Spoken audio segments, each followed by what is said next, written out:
Sướng thế, giờ cô lấy tóc cho sướng thế. Nào.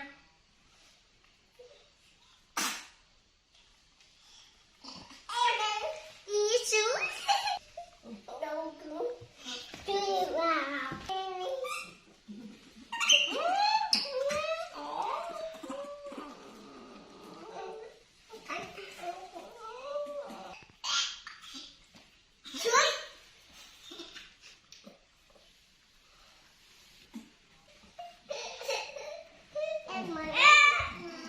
Em muốn nằm à?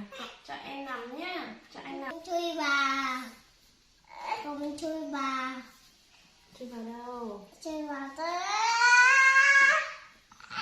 Hai con mình này. Cô, ra đây nào, cô ra đây nào. Vào.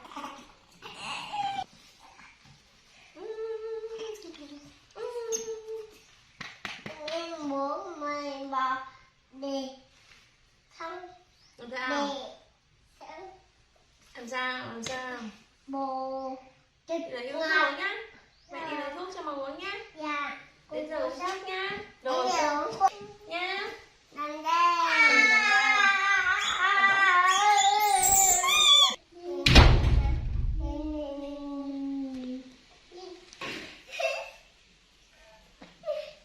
đau quá xuống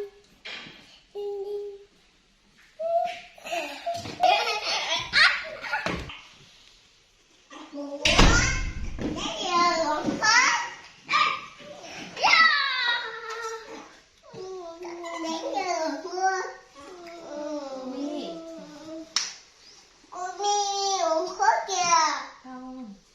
Thuốc quả à? Sao với anh ấy? Đừng có nghịch nhá. em ngủ cái này được không? Này nào. Cho thêm nguồn nữa này. Uống này nhá. Đây là buổi chiều ăn. Ai uống trước? Em ăn uống trước nha. Đây không cho mẹ nào. Em ăn uống trước nhá. Em uống rất Nào. nè. Nào nhá.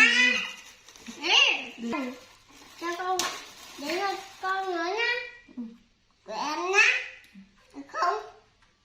Cho con uống miếng nhá. Cho con uống một Không miếng phải nhá. cái đấy thuốc của em. Tí nữa. Cái đấy thuốc đấy chứ phải nước ngọt đâu. Cho con uống thuốc đi. Này được không? Nào. Cho con uống thuốc cái này được không?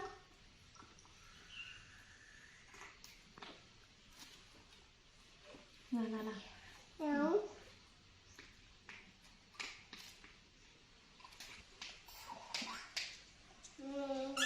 Ngon lắm. Đến lượt anh nữa. Đến lượt anh này. Nào, cô mi nào. Mimi. Ngon lắm. Được rồi.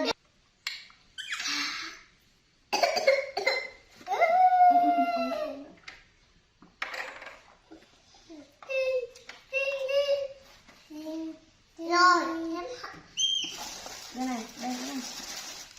đây nữa này.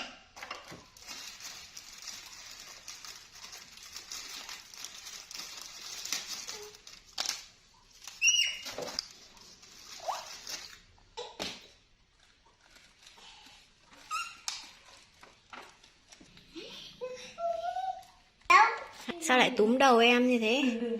À, đây. Con ngồi lại đây. Con dùng khớp viên một tí nhá. Viên này ở tròn tròn đây. Không uống được. Này, con cầm. Hai viên. Đúng. Rồi. Đây. Đây nữa. Đây còn nữa. Cho con nằm ngủ ấy nhá. Uống để chứ không? Rồi. Rồi cho con lại nằm. Cho con lại nằm đấy.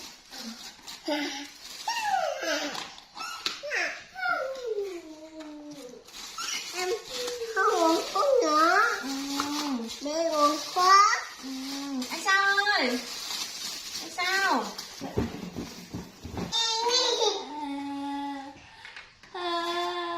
Chuối.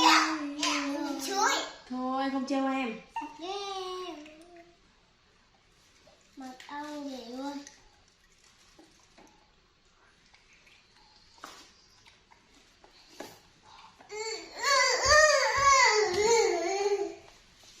Còn nữa một ít, còn một ít. Chào thế. Uống. Cho người ngay nhá.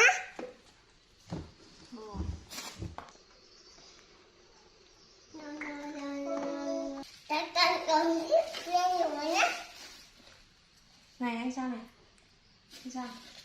Anh sao? Anh sao? Anh sao? Nhanh. Đi rồi. Nuốt đi, nuốt đi. Nuốt đi.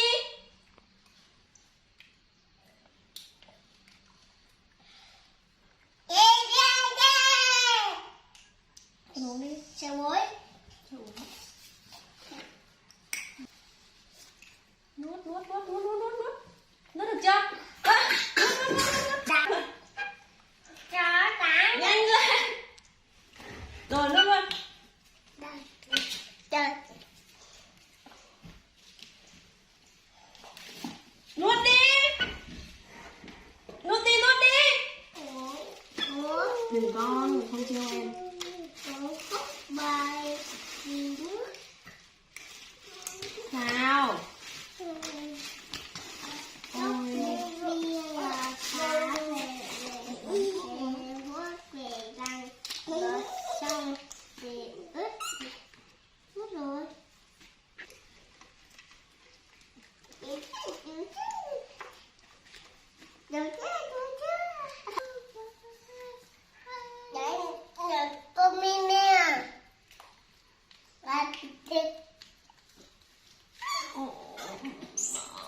Sao sao sao sao? Thế rồi, sao mà không lấy gì? Thế rồi, thế rồi, thế rồi,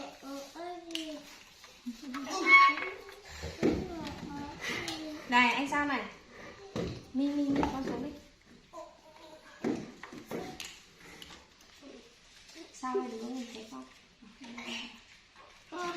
con trên con muốn bỏ thêm nước vào, cho con bỏ thêm nước vào, con nấu rửa đầy cho con uống.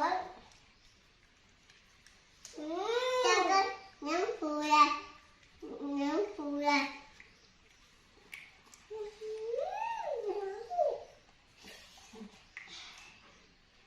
Con không